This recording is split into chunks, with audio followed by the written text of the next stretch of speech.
Hey guys, it's Jakey from Jake's Opinion. Thanks for checking out my round 12 footy tipping results. So let's see who I tipped for the round, and let's see who I didn't get right.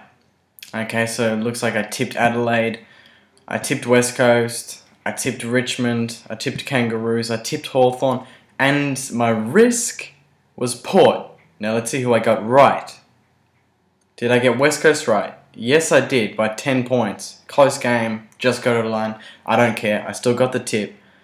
Did I get Adelaide? Yes. Such a painful game. Do not remind me about the umpiring in that game. We didn't lose it because of the umpiring, but the inconsistency really needs to be looked at. If they're going to pay one free kick, then you pay it every time it happens. You don't decide when you want to pay it.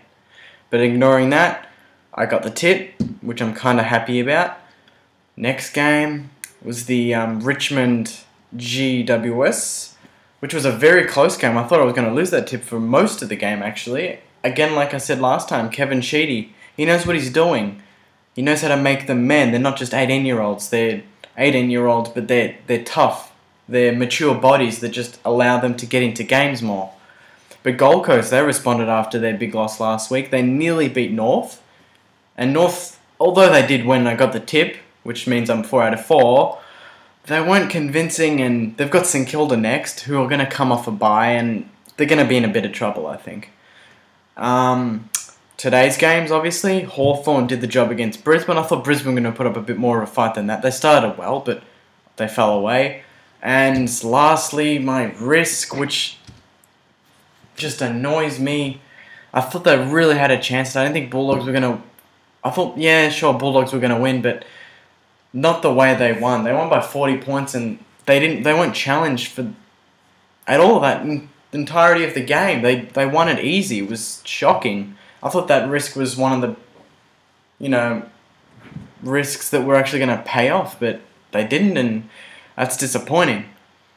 But back to the umpiring. It's pretty shocking right now. I'm going to show you a clip of an umpiring decision that was last year, and you tell me what is going on here.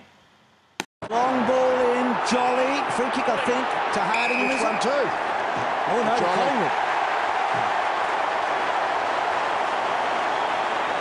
This will be interesting this weekend.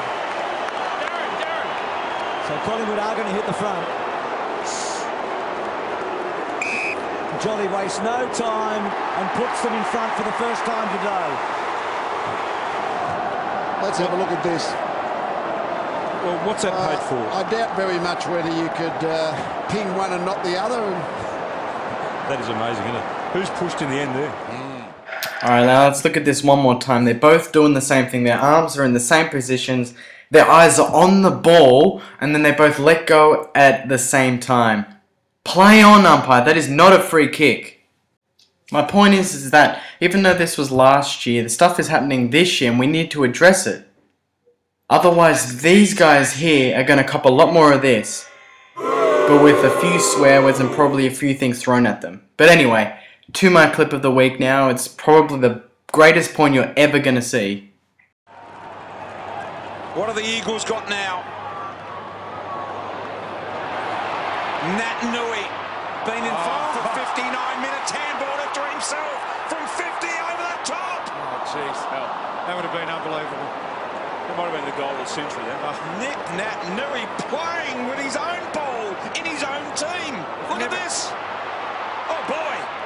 There's never been a man his size who can do that. Anyway, that's it for this episode. Thanks for watching.